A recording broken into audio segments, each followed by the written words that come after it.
everyone, I'm Emma. Like, share, and subscribe now. Hey, I'm Jackson. Let's continue today's topic.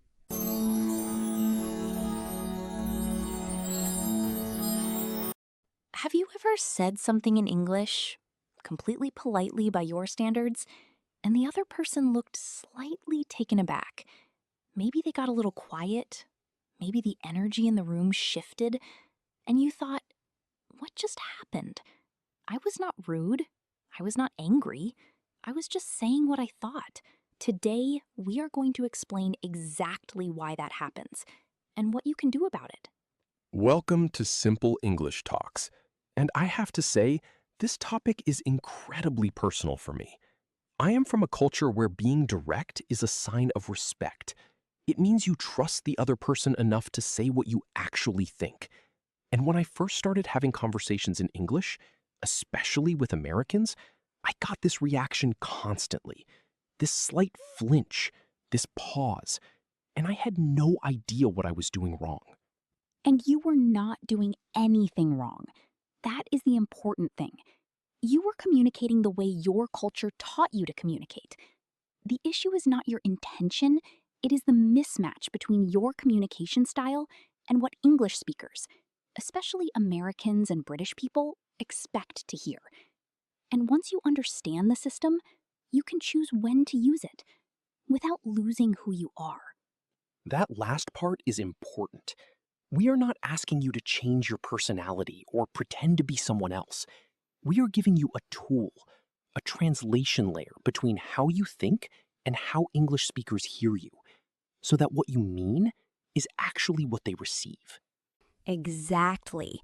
By the end of this episode, you will understand why directness lands differently in English, how Americans and British people soften messages without losing their meaning, the specific words and phrases that act as cushions in English conversation, and how to adjust your style for different situations without feeling fake or losing your authentic voice. Let us start with the big cultural picture. And before we start, write in the comments, has this ever happened to you? Someone thought you were angry or rude when you were just being direct and honest? Write yes and tell us what happened. We want to know how many people in our community have experienced this. Let us start with the cultural picture, because this is not just about language. It is about how different cultures think about communication itself. In many European countries, Germany, the Netherlands, France, Scandinavia, and also in many parts of Asia and the Middle East, directness is a virtue. Saying exactly what you mean shows clarity, intelligence, and respect. You are not wasting the other person's time. You trust them to handle the truth. Direct communication is efficient communication. That is exactly how I was raised. Saying what you mean clearly is honest. Being indirect or vague feels dishonest, like you are hiding something or playing games. And that is a completely valid way to see communication. But here is the thing. American English, and to a large extent British English, operates on a different principle. In American culture especially, the way you say something is as important as what you say. Americans grew up learning that softening a message is not dishonest. It is kind. It shows you care about the other person's feelings. It shows emotional intelligence. A direct no can feel like a rejection of the person, not just the idea. But a softened no? I am not sure that would work. Or, I see what you are saying, but maybe we could think about it differently. Communicates the same rejection while protecting the relationship. So, Americans are not being dishonest when they soften things? They genuinely believe it is kinder? Genuinely. And this is the key insight. It is not fake politeness. It is a different definition of what kindness in communication looks like. In New York, which is famously direct for American standards, you still hear softeners constantly. Even New Yorkers, who are direct compared to people from the American South or the Midwest, still use way more cushioning language than most European speakers, because it is baked into American English at every level. And in the UK, My understanding is that British people take this even further. The indirect communication in Britain is almost legendary. It absolutely is. There is a famous observation about British communication that when a British person says, "That is quite interesting," they might mean, "That is absolutely terrible." When they say, "I hear what you are saying," they mean, "I completely disagree." When they say, "You might want to consider," they mean, "You must do this immediately." The gap between what British people say and what they mean can be enormous. And if you take everything at face value, you will completely misread the conversation. So, Europeans and other direct communicators are caught in a double trap. They sound too harsh because they are more direct than Americans expect, and they miss what British people actually mean because they take British understatement literally. Exactly. That double trap. And today, we are going to give you the tools to navigate both sides. Let us start with the specific words and phrases that create the problem and the ones that solve it. Let us look at specific examples, because understanding the theory is one thing, but hearing the actual difference is what makes it real. I am going to give you some sentences that direct communicators say completely naturally, and we are going to talk about how they land in American and British ears. This is the part I find most useful because I want to know exactly which words are triggering the reaction. Example 1. Your colleague presents an idea in a meeting in Chicago. You think it will not work. You say, "That will not work." In your mind, clear, honest, efficient. In an American ear, especially in a professional setting in Chicago or New York, that can sound dismissive, almost aggressive, like you are shutting the person down completely. Not just the idea, the person. But all you did was state a fact. The idea will not work. You did not attack the person at all.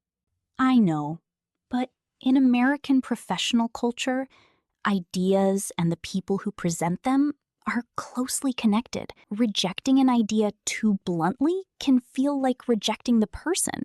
The softer version, "I am not sure that would work in our context," communicates the exact same thing. The idea is still rejected, but the person is protected, and the door stays open for more ideas. Okay, what is example 2? Example 2. You are in a meeting in Los Angeles. Someone asks if you understood the brief. You say, "Yes, I understood." Short, efficient, clear. In LA culture, which is particularly warm and relationship focused, this can actually feel cold. Americans expect a little more warmth in their responses. "Yes, absolutely. That makes perfect sense." Or, "Got it. Thanks for walking us through that." Same meaning, but the extra warmth signals that you are engaged and appreciative, not just processing information. So, even affirmative answers need warmth in America? It is not just about softening negative things, it is about adding warmth to everything? In American English, yes, warmth is woven into the fabric of communication, even in professional settings. Even in New York, which is the most direct American city, you still hear people say, "Absolutely, great question, totally, for sure, sounds good," constantly. These little warmth signals are expected. Their absence is noticed. Example 3? Example 3. Someone asks your opinion on their work. You say, "It needs more work." Honest, direct, constructive in your mind. In American ears, especially if you are their colleague or their manager, this lands hard. It sounds like a failure verdict. The softer version keeps the same message. I think there are some really strong elements here, and I think with a bit more development, it could be even better. The work still needs to be done again, but the person feels guided, not judged. That is so different from how I would naturally say it. But I can see how the second version would make someone want to try again instead of feeling defeated. That is the whole point. The goal of communication is not just to transfer information, it is to produce a response in the other person. And if your direct message makes them feel shut down, the communication has failed, even if the information was accurate. In American business culture especially, you want people to feel motivated after feedback, not deflated. Now, let us talk about British English specifically, because the British approach to softening is quite different from the American approach. Americans add warmth. British people add understatement. These are two completely different tools, and both of them can confuse direct communicators in different ways. What do you mean by understatement exactly? Understatement means deliberately describing something as less serious or significant than it is, as a way of being polite. A British person in London who thinks your proposal is completely wrong will say, "I am not entirely convinced by this approach," which sounds mild. But in British context, it means, "I think this is a bad idea." Or they might say, "There are one or two things we might want to revisit," which means this needs to be completely redone. So, the British version is almost a code. You have to know the code to understand what is actually being communicated. Exactly, a code. And if you come from a direct communication culture and someone in Manchester says, "It is not quite what I had in mind," you might think, "Oh, minor adjustment needed." But they actually mean, "This is not right at all. Please start over." The gap between the words and the meaning is enormous. How do you learn the code? Is there a guide? There is an unofficial one. Here are some British phrases and what they actually mean. "With the greatest respect" means, "I think you are completely wrong." That is very brave, means, "That was a terrible idea." "Quite good" means disappointing. "Not bad" means actually rather good. "Interesting" can mean terrible. "I might be wrong, but" means I am definitely right. "You must come for dinner sometime" means we will never have dinner.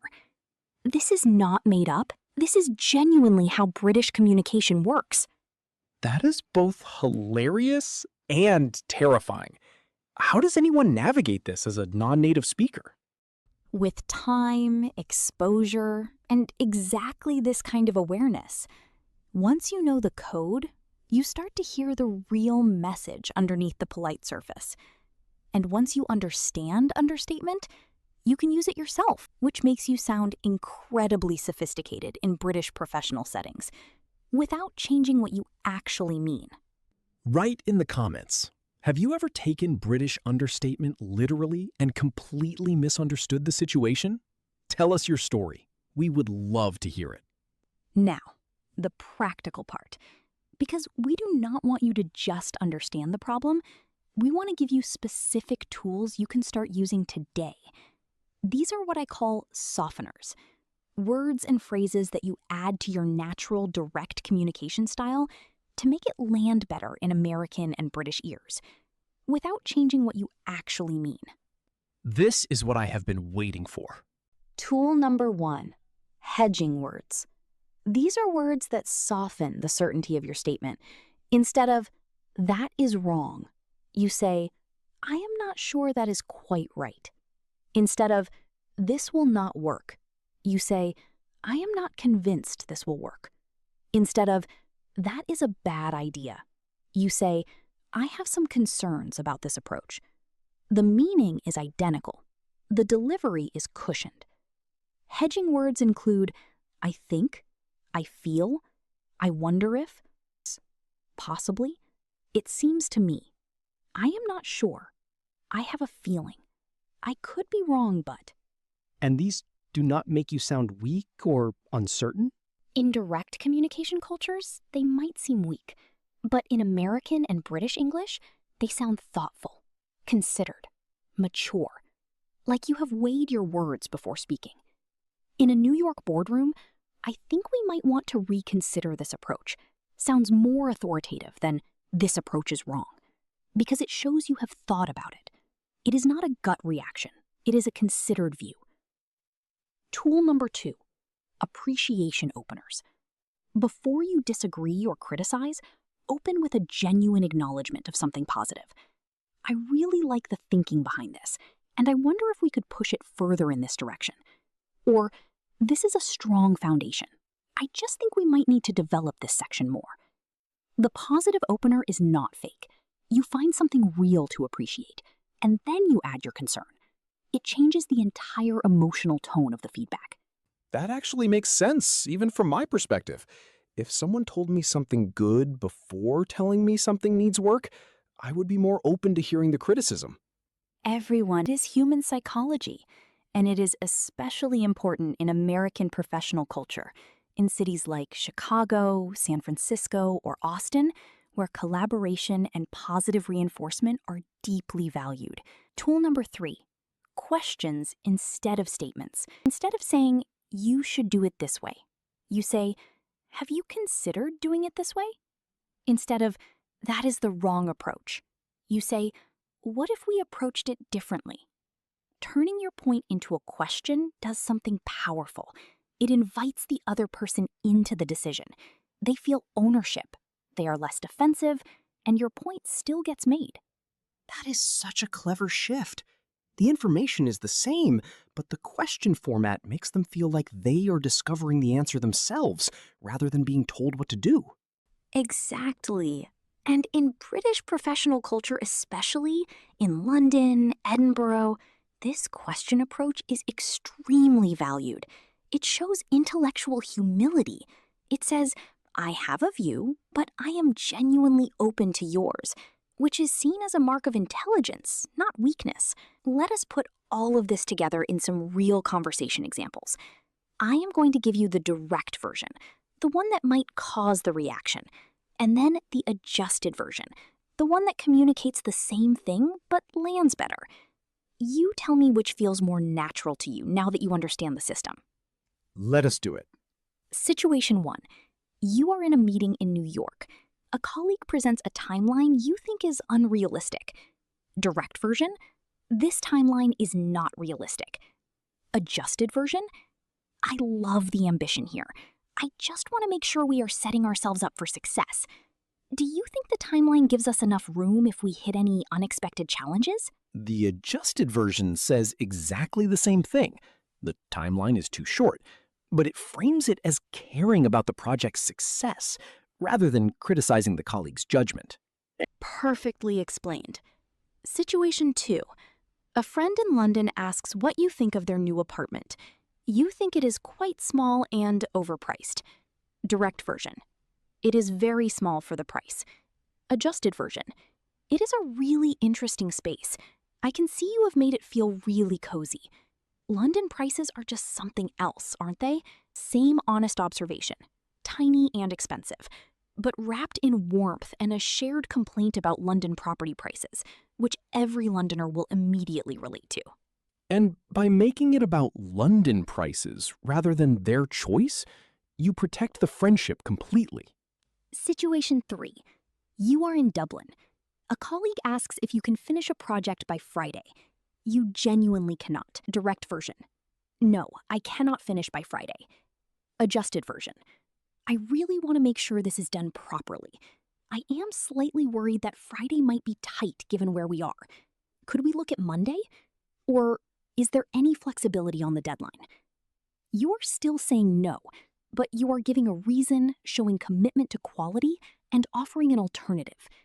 In Irish work culture, which values warmth and collaboration, this version lands so much better. I want to try these out. They feel uncomfortable at first because they're longer than what I would normally say, but I can see how much smoother the conversation would go. That discomfort is normal. Any new skill feels uncomfortable before it becomes natural, and these phrases become automatic very quickly with practice. Within a few weeks of using them, you stop thinking about them, and they just come out. Now, an important point.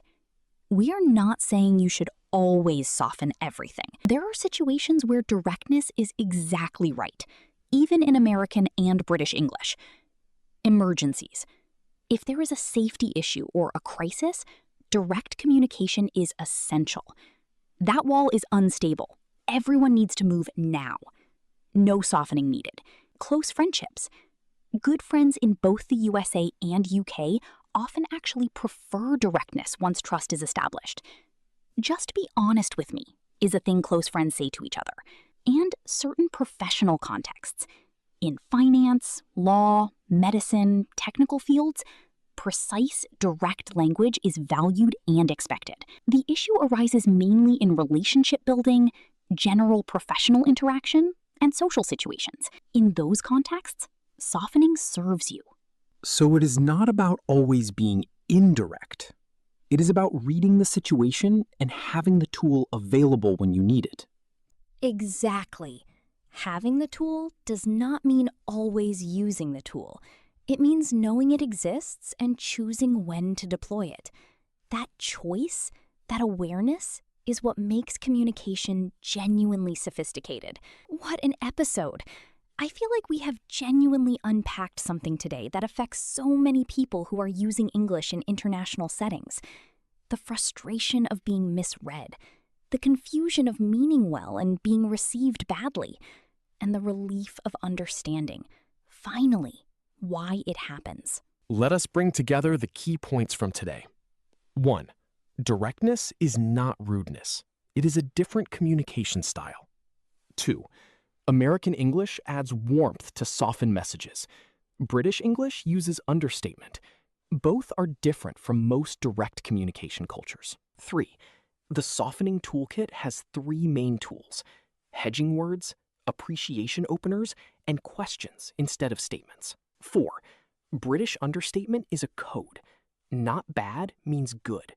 Quite interesting can mean terrible. Learning the code changes everything. 5. You do not have to always soften. Directness has its place. The goal is choice, not permanent change. Your challenge this week: pick one situation where you would normally be very direct in English. A meeting, a conversation, a message, and try using one softening tool. Just one. A hedging word, an appreciation opener, a question instead of a statement. Notice how the other person responds differently. And write in the comments and tell us what happened. We will be reading every single comment. And tell us, where are you from and how direct is communication in your culture? We would love to understand how different our listeners' communication backgrounds are. Write your country in the comments. If this episode connected with something you have experienced, please share it with someone who might recognize themselves in this conversation.